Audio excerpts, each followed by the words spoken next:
once again, I'm talking to Tomasz Grzywaczewski, the distinguished Polish war correspondent who's been covering the war in Ukraine.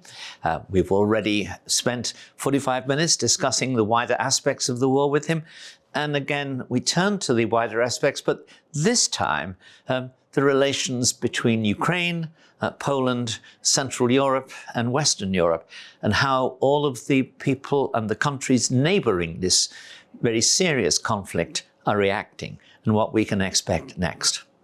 Yes, I completely agree with you on that. And I think we managed, in a sense, to finesse that, perhaps wrongly, at the end of the Second World War, because by, in essence, presenting our view of Russia at that time as, for the first 2 years of the war, it was Soviet communism which had done the deal with Hitler.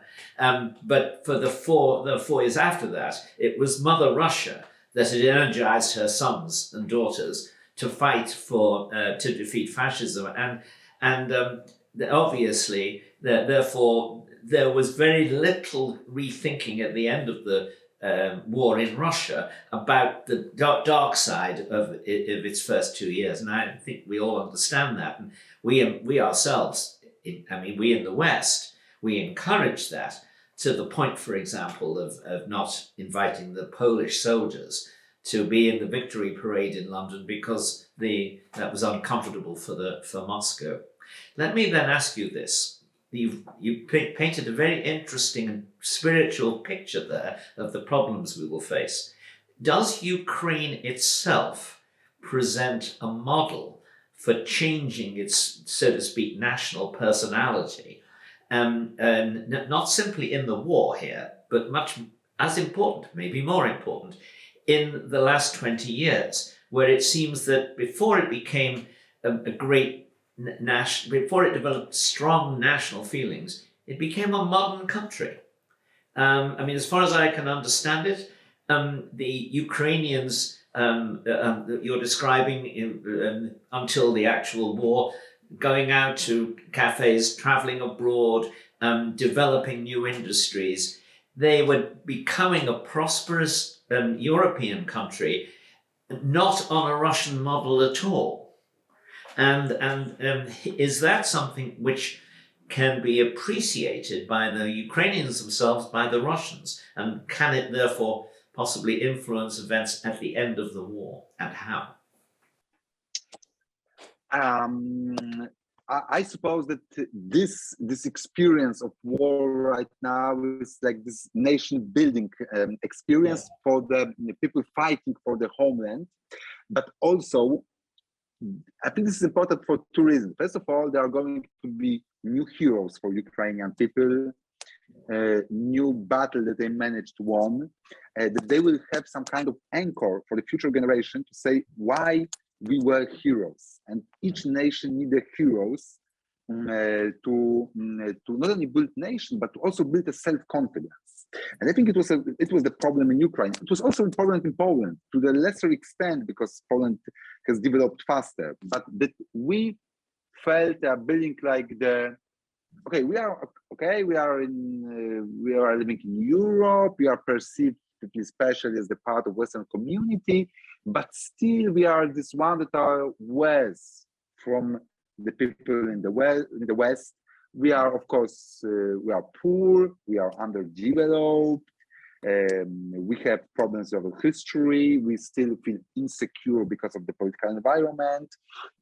So we have this, we don't believe in ourselves. This is the self-inferiority complex that used to be strong in Poland as well. It has, as I said, it has changed because Poland developed very, very fast. Also due to our accession to the European Union and to NATO, of course. And it was the same in Ukraine. The Ukrainian people felt that there are just worse than other European nations.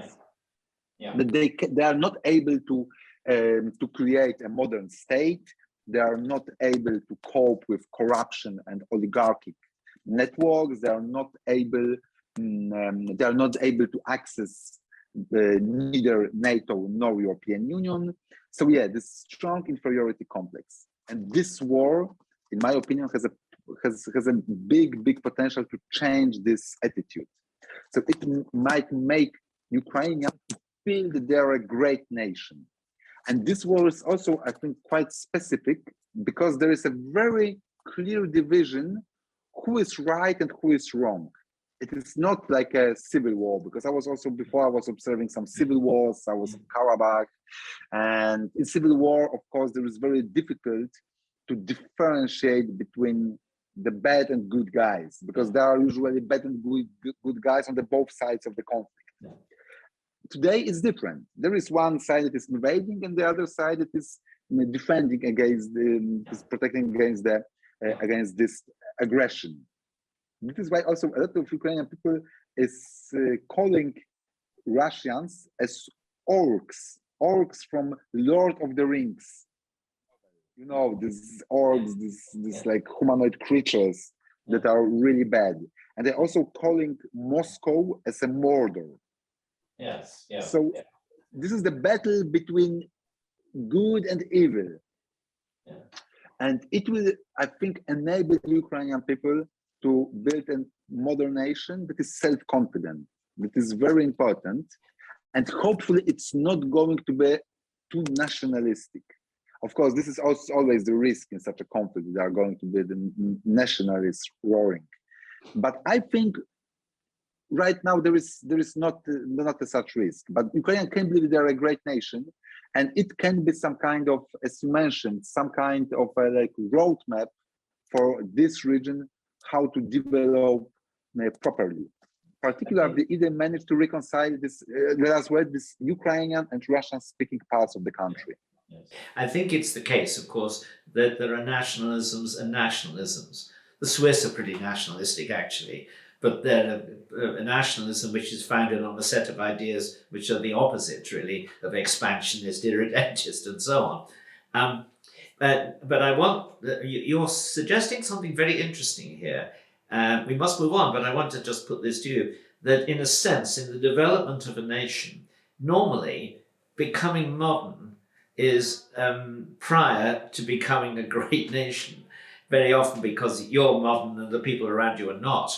Now, you seem to me to be saying, and I think this would be a strong and interesting point, you seem to me to be saying that Ukraine is becoming great before it becomes a modern nation. That the war, in a curious way, is becoming a psychological modernization process as well as a technical one for the Ukrainian people.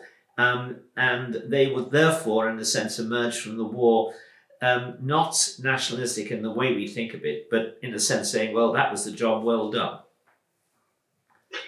It's absolutely great that your remark. Yes, Ukrainians are becoming a modern nation, a modern state, because of the war because this war makes them great. But the reason is that in the Ukrainian history, Ukrainian people were always humiliated and they were defeated, usually by Russian Empire. But it has been since the 17th century, even when there was also Ukrainian-Polish war between this first Polish state and Cossacks. But afterwards, they were under the domination of Russians. They haven't managed to build a modern state in any terms. There was this very short break just before First World War, when together with Poland, Ukrainians were fighting against Bolsheviks. But finally, they haven't managed to create state. The eastern part was annexed by the Soviet Empire, and the western part was part of Second Polish Republic.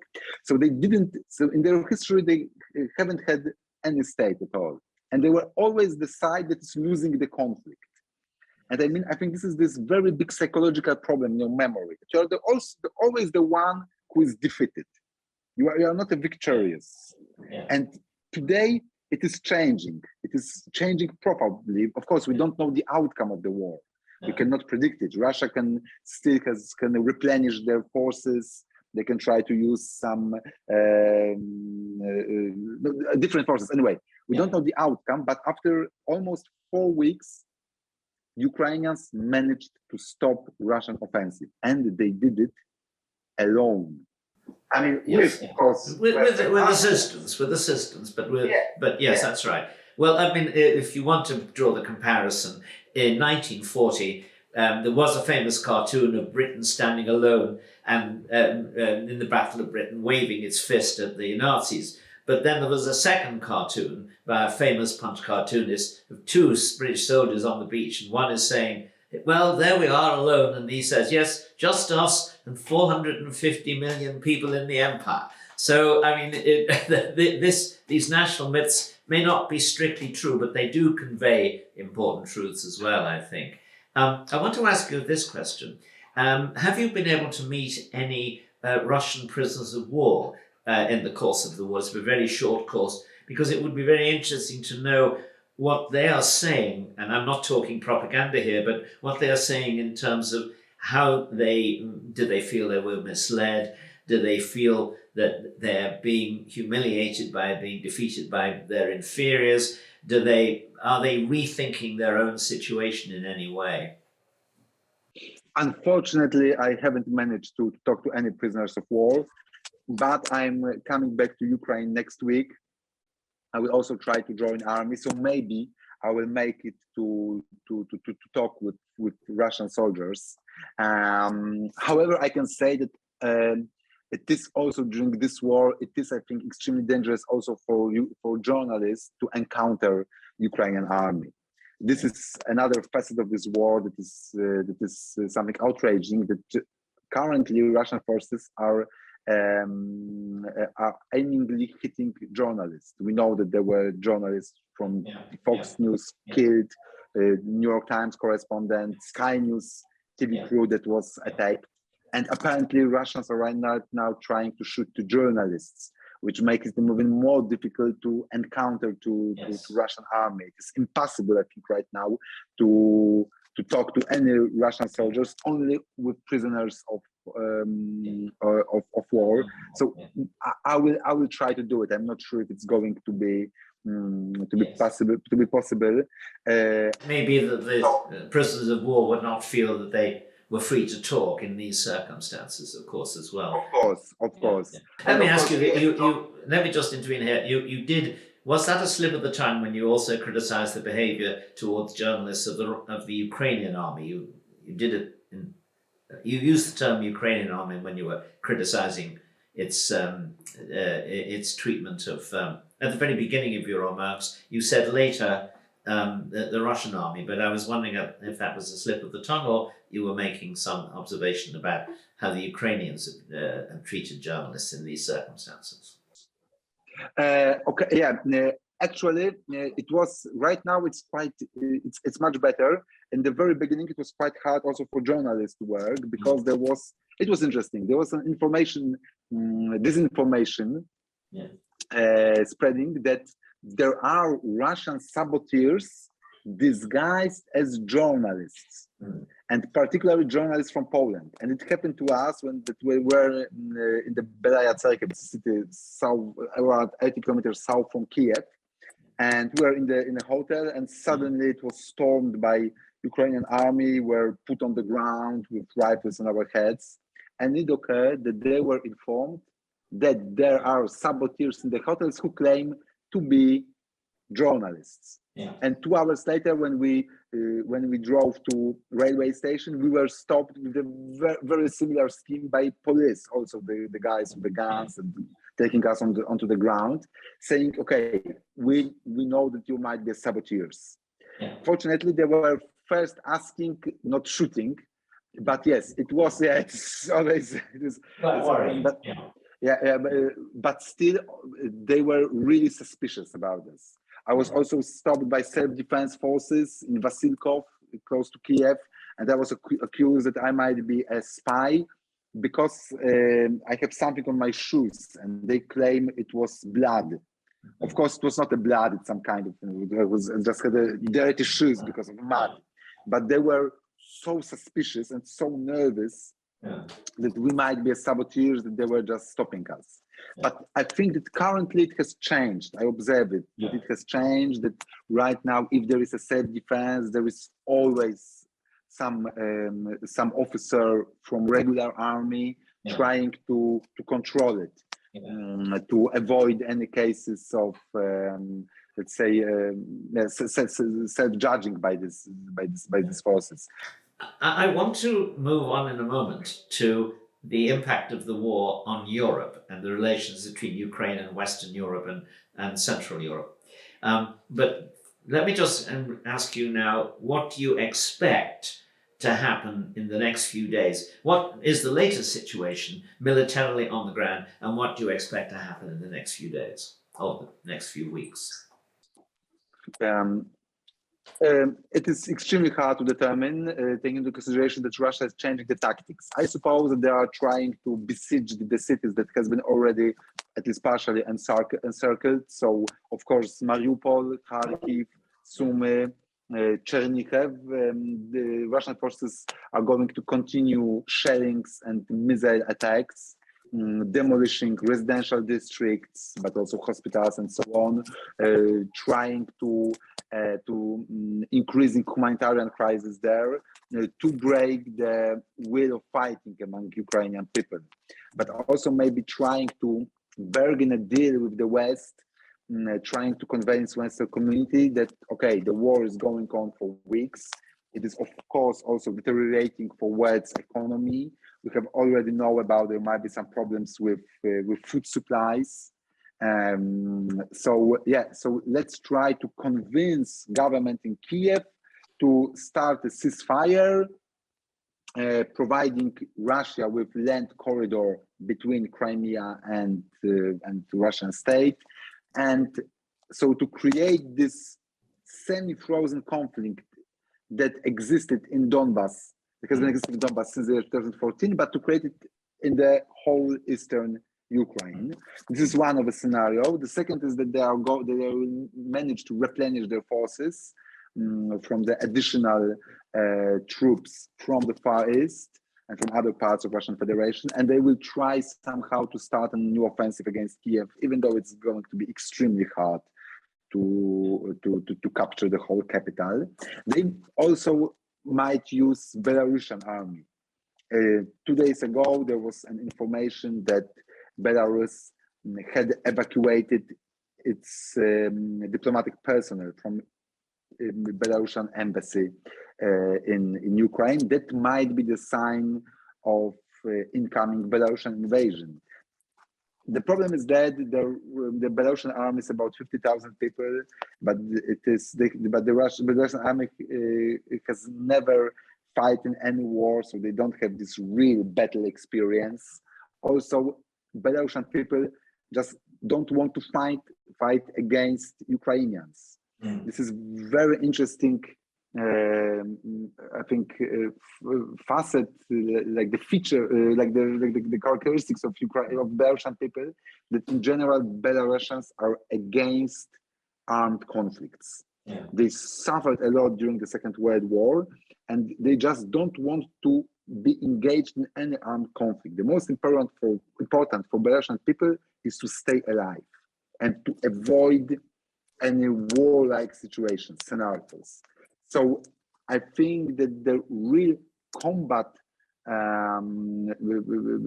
combat skills, but also just the combat wealth of Belarusian army is very low. So even if they decide Lukashenko is going to be just compelled by Putin to invade against Western Ukraine in the region of Volhynia, it's not going to change this broad picture of the world profoundly. But Sorry, go on. But we need to be prepared for the long-lasting war with besieged cities and a lot of civilian casualties. And also, presumably the war can only be ended on the Ukrainian side by a democratic vote of your Congress. And is that likely to insist on very few concessions of territory? Almost none, maybe. I think this is what Western community might try to convince President Zelensky to agree on, the territorial concessions. However, it can be highly unpopular among Ukrainian people themselves, because they were, they are fighting extremely fiercely. There are already thousands of people that were killed. And of course, the Ukrainian people can ask their leaders, okay, why would you like to do any territorial concessions? So we paid with our lives, and right now we are losing the part of the territory. So such a deal might be unacceptable for Ukrainian people. It would presumably be more acceptable if there was a feeling that there was no prospect of victory. And my question is, how realistic is it to think that this might end without any kind of a gain by Russia, perhaps as a result, for example, of the Russian army gradually drifting into a discontented rabble, giving up individually in groups here and there the fight, and rendering it impossible for the Russian state to plausibly carry on the war? I suppose that this is the least likely scenario, that Russian troops will be pulled back from Ukraine territory, because it will create a threat for Putin himself. I mean, he can be killed, but also it's going to, I think, pose a threat to the Russian state itself, because this Russian concept of state is built on the strong army and this colonial nostalgia and pursuing a new empire. And when it occurs that the Russian army is unable to defeat small Ukrainian nation, it might create a huge tensions within Russia itself. In the beginning of 90s, there were problems of civil war in Russia, not only in Chechnya, but also Tatarstan at that time, at the beginning of 90s, were thinking about announcing independence. There are some independence movement in Siberia, and there is still, of course, the looming threat of Chinese colonization of Siberia. So losing this war might be extremely dangerous for the coherency of Russian state. And yes, it can even start some internal conflict. So I think that Russia just cannot just withdraw their forces from Ukraine. Yes. Let me now turn to Ukraine's relations with its friends and allies in other countries. It looks to me as though there are clearly some countries which, so to speak, have done more, and other countries have done less. I will concentrate first on Germany. It was evident, I think, from President Zelensky's speech to the Bundestag that he was received more coolly there than in any of the other addresses to the US Congress, the British Parliament, and so on. And I wonder if you think that, therefore, one has to, because after all, what the president was saying to them was echoing what Chancellor Scholz had said in his major speech, reversing Germany's budgetary policies, its defense spending, and its reliance entirely on, over-reliance, I should say, on Russian energy. I mean, the speech by Zelensky on that occasion seemed to reveal, I would say, a hesitation in the German policy at the moment. Do you see the Germans being remaining firmly attached to the new approach, reviving the West and NATO and so on, or do you see a certain kind of nervousness because their economic interests pointing in the direction of good relations with Russia and with China?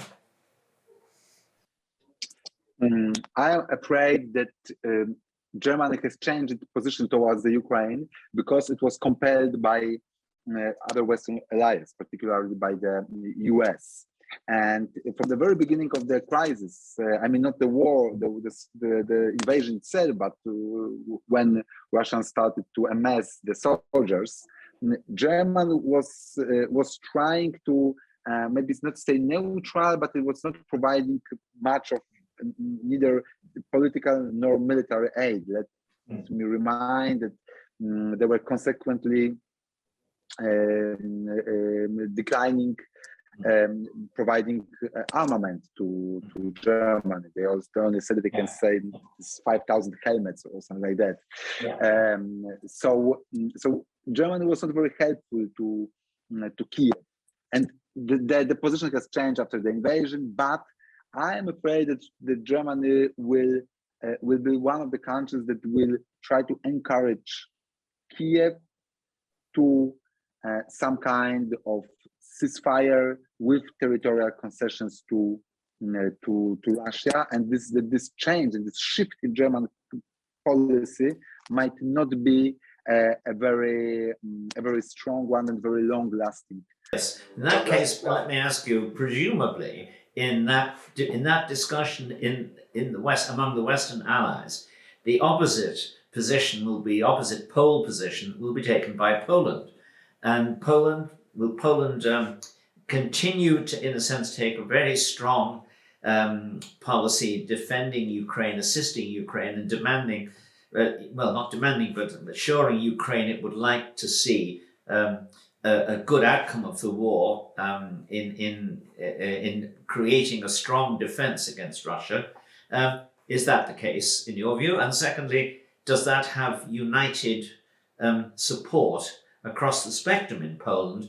Because Poland is a country at the moment which is quite severely divided politically. Yeah, Poland, of course, in terms of internal politics, we are extremely divided. But I suppose that right now there is some kind of political consensus that we need to put aside this domestic political argument and focus on supporting Ukraine. Of course, in terms of refugees, because there are like almost 2 million refugees in Poland, which is a huge number. And of course, it's going to be a huge challenge for our state to provide these people with accommodation, with education, with medical care, and so on. So, but yeah, there is a political consensus. Yes, we need to support refugees and to accept even more refugees from Ukraine if necessary. But that also we need to be active in the process of resolving this conflict. This is this initiative of sending NATO peacekeeping forces to Ukraine that is currently also supported by Czech and by Denmark. So Poland is perceiving this war in Ukraine, that this is not, the Ukrainian people are not only fighting for Ukraine, but they are also fighting for Poland, for Central Europe. Well, I can see that argument, yes. But what about neutrality? Do you think a neutral Ukraine is going to emerge from this? Because that's strongly supported in a subterranean way by a lot of people in the West, and you can make a strong argument for it. And the second, that argument would have to offer strong guarantees of security from all of the great powers, it seems to me. Is that a possible outcome?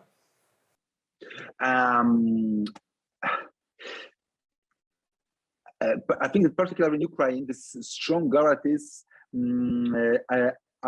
might not be accepted, because there is this experience of Budapest Memorandum from 1994, when Ukraine decided, to give back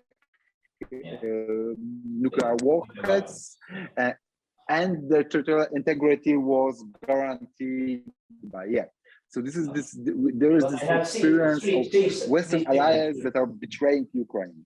Well, in fact, there were 3 signatories, 2 of which failed to assist Ukraine, and the other which actually violated its security. So, I mean, namely Russia.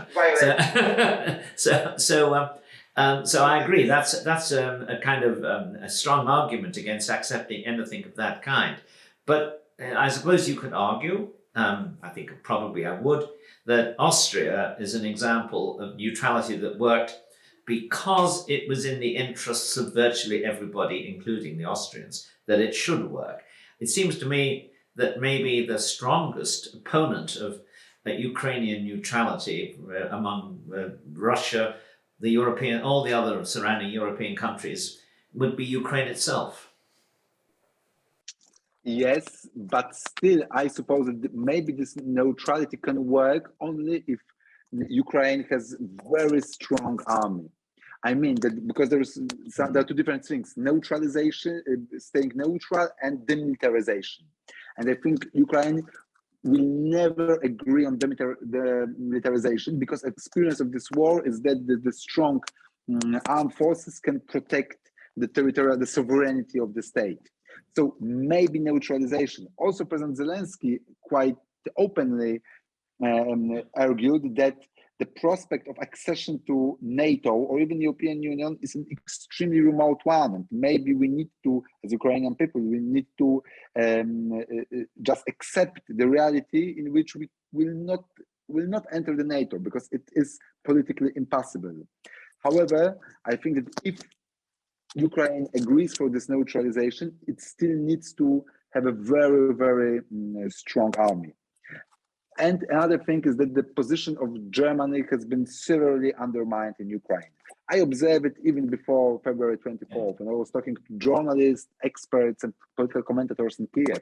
They were telling me that the Ukrainian policy since the year 2014 had been based on ally with Berlin, and that Kiev believed that that Berlin can manage to negotiate with Russia and can deliver peace to Donbass and can guarantee somehow Ukrainian interests.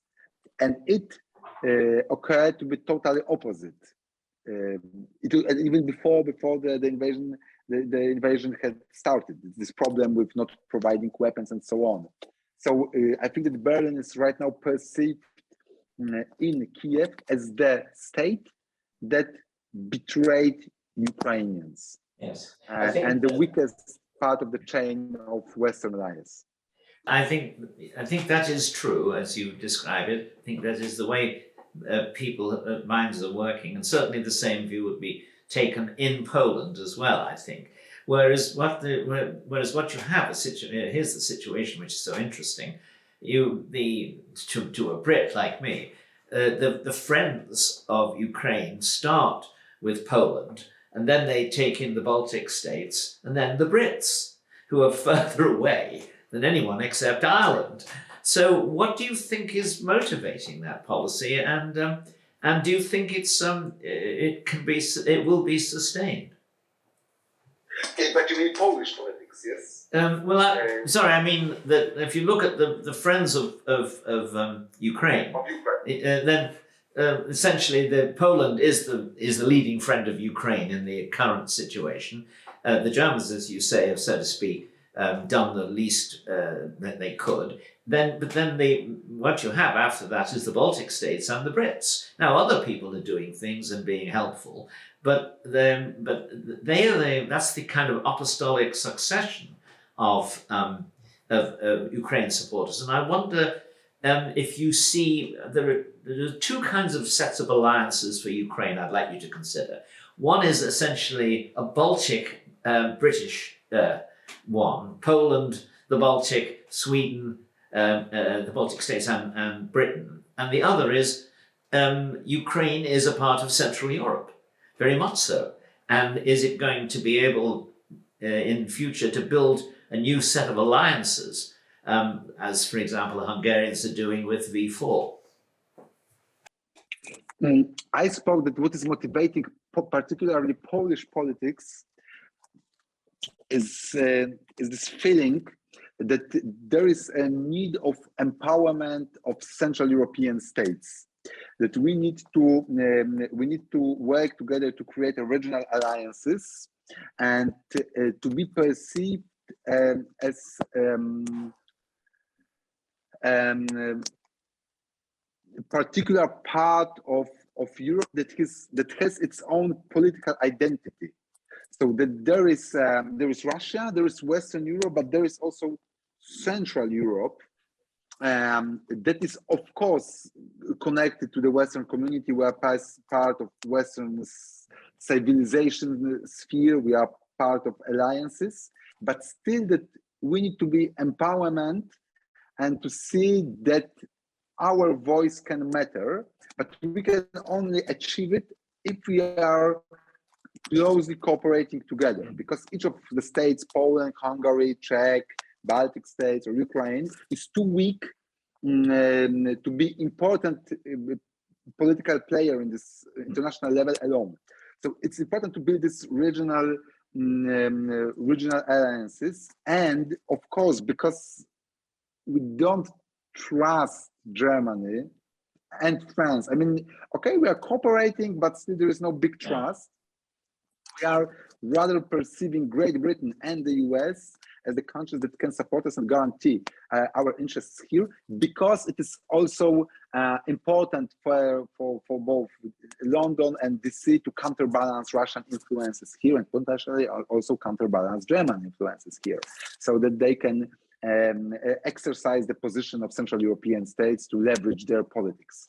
And this is why I think also we support Ukraine to such an extent, because we believe that the independent Ukraine is important. And this is also very old Polish political thought. It has started at the beginning of 20s, 100 years ago, like Pilsudski, the Polish leader at the time. He deeply believed it is important to create this belt of independent states in the East, like Ukraine, that can like cordon us off from Russians. And what we are doing right now is with the continuation, but this is the variation of this politics. So we believe that we need to support countries in Central Europe because together we are strong. This is the most basic concept, and together we are empowered and a bit different from both Russia and Western, continental Western states. I mean, not different in terms of culture, but in the politics.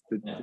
Okay, let me then interrupt you to say this, that we've now been speaking for much longer than we agreed, and I'm delighted that you've been able to do this. I think we have at least 2 sessions in the can already, and we'll get you back for more. Maybe we can get you to come to Budapest and talk about all of these things. But before I close, I therefore just have one final question to you, which is a very simple one. What topic, what aspect of the current crisis would you like to discuss now in a few final minutes that you haven't already discussed or you haven't been asked about? What's the missing point in our little discussion?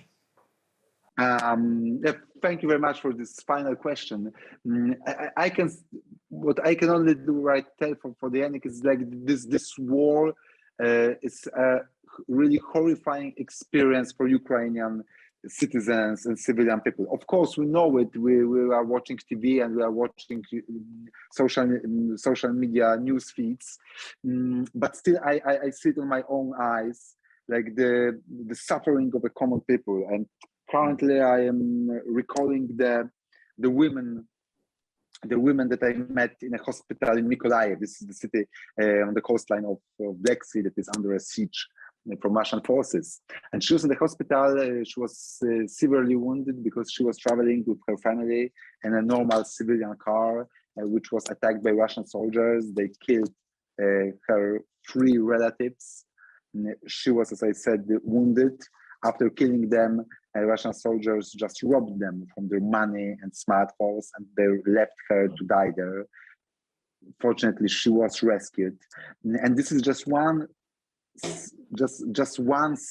quite simple story of a nightmare, of wartime nightmare that is happening in the center of Europe. I mean, really, this is it's not some kind of Middle East. Of course, what's happening there is also horrible, but this is happening so close to our borders.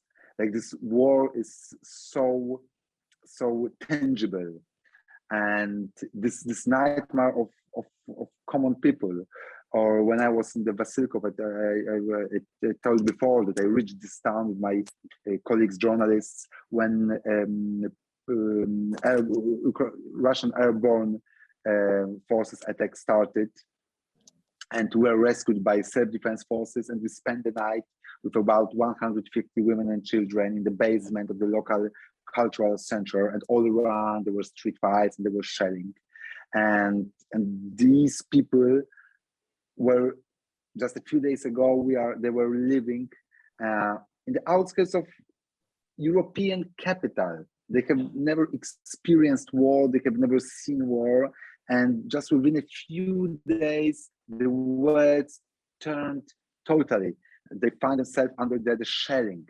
And this is for me something absolutely, even as I'm a war correspondent, something unimaginable how the world on our borders has changed. And that we as the whole international community allowed this to happen is a shame on us.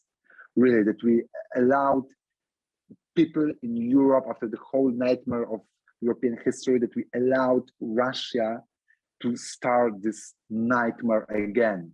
My last book was dedicated to the fate of Ukrainian, Belarusian, and Central European people in the during the Second World War. And also, when I was writing this book, I was collecting the memories of witness of the history. So I was describing what happened in the past. And right now, I am hearing the same stories as I heard from the Second World War, but happening now and to the people in Ukraine. And this is something horrible, and I can say it. Yeah, this is shame of all of us as a members of the international community that we allowed Russia to kill people in Ukraine. I think just as we decided at the end of the Second World War, and by we, I mean essentially here all of us, but particularly Germany and France, that there could never be war between these two countries again. And they took that responsibility on.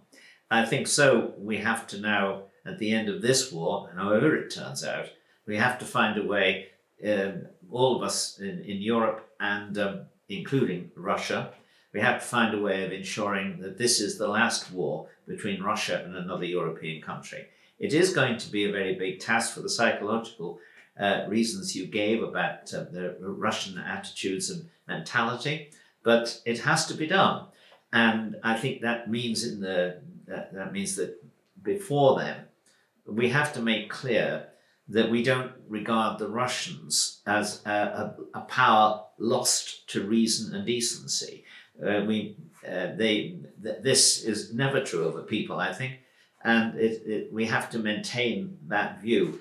It's very hard, obviously, if you're Ukrainian to do that, and almost as hard if you're Polish. But on the other hand, it's going to have to be done. And so I want to thank you, Tomasz, for your patience as well as your wisdom today. You've been talking to me for about an hour and a half.